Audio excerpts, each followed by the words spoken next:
The York lads were at Bootham Crescent early this morning. Their first job, putting up the nets, ready for their biggest match in years. It's not often they make the headlines, but 2 weeks ago they were front-page news thanks to their 3-0 win against the mighty Manchester United. Paul Barnes scored twice at Old Trafford, and he can't wait to get started tonight. Full of anticipation, obviously. It was nice to get a win Saturday and get that out of the way, and we've started looking forward to the game tonight. I think it was like the whole town, really, looking forward to the game, the atmosphere, and seeing what's going to come of it. I think it's a great thing for the city. I've had a lovely response from letters and faxes throughout the country, really, never mind York. But I think everyone in York's enjoyed it, and I think they're all looking forward to the game tonight. And I just hope we can put on a show for the people of York. Almost 10,000 fans will pack into Bootham Crescent this evening to see the local heroes take on Alex Ferguson's side. Cantona and co, though, will have to share the spotlight with this young man. Goalkeeper Andy Warrington makes his first appearance in place of the injured Dean Kiely. He's just 19 years old, but his teammates have every confidence. Nah, Andy's a big lad, he can look after himself. There's no worries there for us. We're not going to change our game. We're not going to keep the ball away from him or anything. He's a good goalie. It's a great chance for him to come out tonight and show what he can do, so nothing different. As for the man himself, well, the big names don't scare him. Yeah, there's a couple of players, but it's not really worry. It's just who they are. Eric Cantona, Andy Cole, but they're just the players, they get paid for what they do. I get paid for what I do, so I'm just happy to be out there with them. The York players all have a job to do this evening, but the pressure's off. They've already beaten United once, and who's to say they won't do it again? You can't take away what we achieved in the first leg. It was a great result for the club, we know that. But we'll be disappointed if we don't finish the job tonight, for definite. And if you win? If we win, I think we're going to paint the town red. I think they will. A big day for the club and also a big day for the whole city of York. Well, Karen Thomas has been finding out the word on the street. York said you're going to win and Eric Cantona's going to get sent off. Well, hopefully York will stuff him. I think it'll be a draw, but York will go through. I might lose 1-0, but they'll definitely go through. Come on, York City. Yeah, all the way. Win or lose, the shops in York are aiming to be on the winning side. There were few United fans spending money in the precincts this afternoon. While the Red Devils merchandise gathered dust, city memorabilia was selling out. Souvenirs and scarves, hats have just flown out of the window really for us. It's been quite a remarkable day. And it's been an outstanding day for North Yorkshire Ambulance Service. The staff have broken all in-house records by volunteering to provide medical cover. Is it usually a struggle to find people to do this? I'm afraid it is, yes. The ambulance service doesn't seem to have many interested parties with football. So, yeah, normally it would take me till Friday evening to find them. But on this occasion, hasn't been a problem at all. But York's unluckiest man is City goalie Dean Kiely, out of tonight's match because of a face injury. I won't be in the stand because I think I'll be recovering in a bit of a haze after a general anaesthetic to put my nose in that straight. So, but I suppose I'll have one ear on a radio somewhere. So, fingers crossed the lads can get through. Replacing him in the net is teenager Andy Warrington, a dream come true for his parents James and Janet, who run a post office in Sheffield. They too are feeling the pressure. Well, very nervous. A bit nervous for him. Yeah. But I think he'll be all right. He's wanted to be a keeper since he was 8. And well, I suppose this is the ultimate at the moment in his career. At the sellout match, York's making it clear about its attitude to the spectre of Eric Cantona. They might just try and put him to bed. Well, I don't know about you, Mike, but I still can't believe that York City went to Old Trafford a fortnight ago and won 3-0. But 3-0 they did win. And they have a 3-goal cushion going into tonight's tie here at Bootham Crescent. The Manchester United side, of course, welcomed back a certain Frenchman, but York City still fancy their chances. The house full signs have been up at Bootham Crescent for weeks.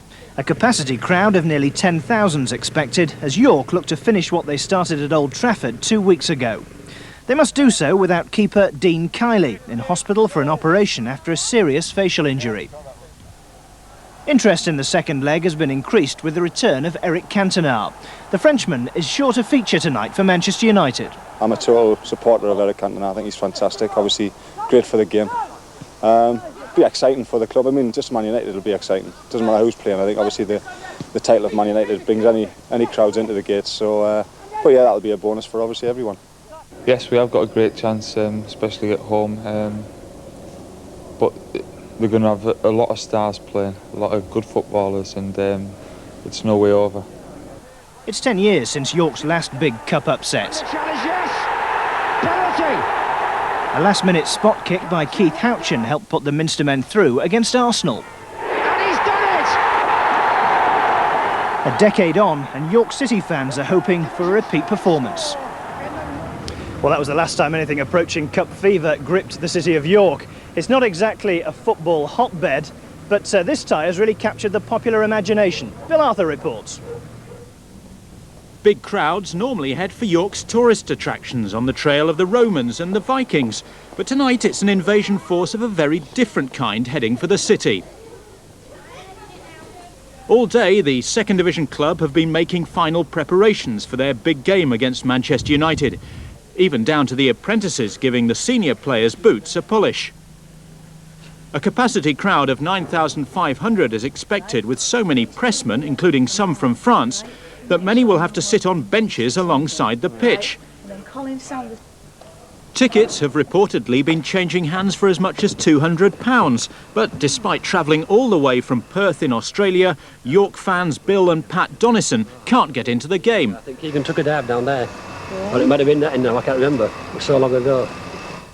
The couple, who've lived down under for 24 years, are philosophical about missing York's big night. I'll be listening to the next best thing, Radio York, which is the next best thing, so I'll be quite content doing that. How do you feel about the game, though? Oh, I'm very excited about tonight. I think this is a big chance for York to show the true mettle, and I think they will. I think they'll get through. I don't think they'll win tonight, but I think they'll get through. Everything's in place for the big match. Well, almost everything. Well, they never Coca-Cola signs, are they? Well, joining me now live at Bootham Crescent is the former York City manager and former Manchester United manager, Wilf McGuinness. Wilf, on a night like this, are there divided loyalties on your part? Well, to be honest, I'm leaning Manchester United's way, but because they're the underdogs tonight. And I find that it's very difficult for Manchester United to pull 3 goals back. But we'll wait and see. You must have been surprised, as everyone was, with that York performance last time out. A tremendous performance all through the team. They fully deserve the 3-0 victory. But it'll take Manchester United to get an early goal to get things going, and some of the United fans are here now cheering away, but it's a great night for York City. They are favourites against Manchester United. I suppose Manchester United, as you say, they're not the favourites here. The pressure is on them, isn't it, really? It is, and if they, imagine with the likes of Cole, Cantona and Giggs, the way they can perform and score goals, it could be a very exciting night.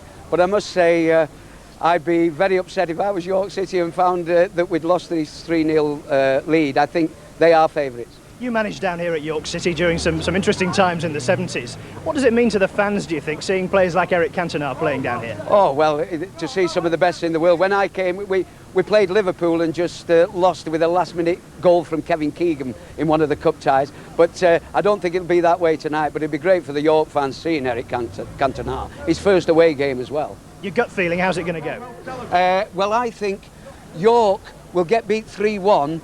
That'll put York through. But all the York City fans know what a bad judge I am.